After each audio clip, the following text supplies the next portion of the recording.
अर्थ magnetism को revise करते हैं। तो जैसा कि आपको मालूम होना चाहिए, अर्थ का मैग्नेटिक फील्ड एक बार मैग्नेट के मैग्नेटिक फील्ड से सिमिलर होता है। तो हम बोल सकते हैं अर्थ के अंदर शायद एक बड़ी बार मैग्नेट है, जिसकी वजह से आपको मैग्नेटिक फील्ड लाइंस इस तरह से नॉर्थ से साउथ इस तरह से दिखाई देती है। इस चैप्टर में सबसे इंपॉर्टेंट कंसेप्ट है angle of dip, angle of inclination भी इसको बोलते हैं। तो बेसिकली अर्थ का मैग्नेटिक फील्ड बी हॉरिजॉन्टल से एक एंगल फाई पे है सपोज, तो आपको यहाँ पे वर्टिकल एंड हॉरिजॉन्टल कंपोनेंट भी मिल जाते हैं और दोनों का रेशियो tan फाई, फिर phi is known as the angle of dip मिल जाता है। Remember, vertical component sine component होगा, हॉरिजॉन्टल कंपोनेंट कॉस कंपोनेंट होगा, तो इसको ध्यान में रखना है। एंड दो स्पेशल केसेस जो कि आपके इक्वेटर पे पाई की वैल्यू 0 है, मतलब हॉरिजॉन्टल डायरेक्शन में ही नेट मैग्नेटिक फील्ड है, वर्टिकल 0 है, एंड पोल्स पे वर्टिकल डायरेक्शन में मैग्नेटिक फील्ड होता है, हॉरिजॉन्टल कंपोनेंट 0 हो जाता है। तो ये एंगल ऑफ डिप का कंसेप्ट एक तो इंपॉर्टेंट इस चैप्टर में। एक थ्योरी अगर आपने पढ़ी है तो मैग्नेटिक मेरिडियन का कंसेप्ट आपने सुना होगा, जो कि क्या होता है, एक ऐसा प्लेन जिसमें आपकी मैग्नेट की नीडल इक्विलिब्रियम में आती है। तो एक तो होता है ज्योग्राफिकल मेरिडियन जो कि नॉर्थ और south pole of the earth से गुजरता है, एक होता है मैग्नेटिक मेरिडियन जो कि उससे थोड़े से ही छोटे एंगल पे होता है, बट दोनों में एक एंगल होता है। तो हमेशा बार मैग्नेट उस मैग्नेटिक मेरिडियन में इक्विलिब्रियम में आती है। और इसी तरह से आपको एक अपैरेंट डिप के पीवाईक्यूज दिखे होंगे। अपैरेंट डिप ये मैग्नेटिक मेरिडियन से किसी एक एंगल अल्फा पे कोई प्लेन है,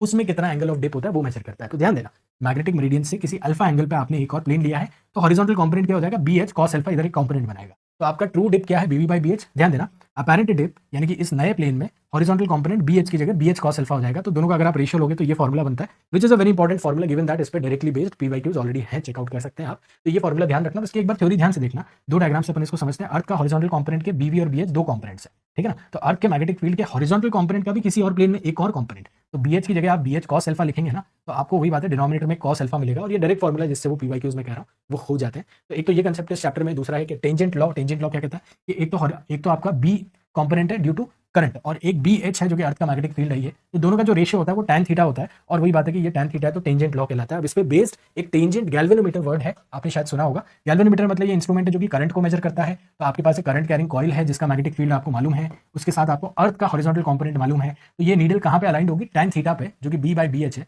अब बी का फॉर्मूला क्या, मैग्नेटिक फील्ड याद है, N mu naught I by 2r, formula आपको याद ही होगा। और इसको रीअरेंज हम करते हैं तो करंट देखो थीटा मेजर करके आपको मिल जाता है। गैल्वेनोमीटर मतलब करंट निकालना है, और थीटा की वैल्यू अगर आप निकाल लोगे, रिकॉर्ड कर लोगे, तो आपको करंट की वैल्यू मिल जाती है। तो I equal to K tan theta भी लिखते हैं इस फॉर्मूले को, where K is also known as reduction factor. अभी कंसेप्ट उतना पॉपुलर नहीं है, बट अगर आ जाता है तो इस पे बहुत अच्छे लेवल का क्वेश्चन भी एडवांस में बन जाता है। उसके अलावा वाइब्रेशन मैग्नेटोमीटर वर्ड आपने सुना होगा, जो कि इंस्ट्रूमेंट है जो कि कंपेयर करता है अर्थ की मैग्नेटिक फील्ड दो डिफरेंट प्लेसेस पे। तो वही बात है कि इक्विलिब्रियम में जब आएगी और ऑसिलेट करेगी, स्मॉल ऑसिलेशंस का टाइम पीरियड आप मेजर कर सकते हो, और दो अलग अलग प्लेसेस पे अर्थ की मैग्नेटिक फील्ड को कंपेयर कर सकते हो by measuring the time period. And last but not least, vibration magnetometer में ही दो मैग्नेट्स अगर अलाइंड है तो आप बोल सकते हो कि S1 प्लस S2 और इनके moment of inertia I1 plus I2 add हो जाएंगे, और उसी तरह से ऑपोजिट डायरेक्शन में है तो M1 माइनस M2 या M2 माइनस M1 इसका नेट मैग्नेटिक मोमेंट हो जाता है। I1 प्लस I2 क्या है, मोमेंट ऑफ इनर्शिया। तो इस तरह के शॉर्ट रिविजन के लिए मेक श्योर आप चैनल पे सब्सक्राइब है।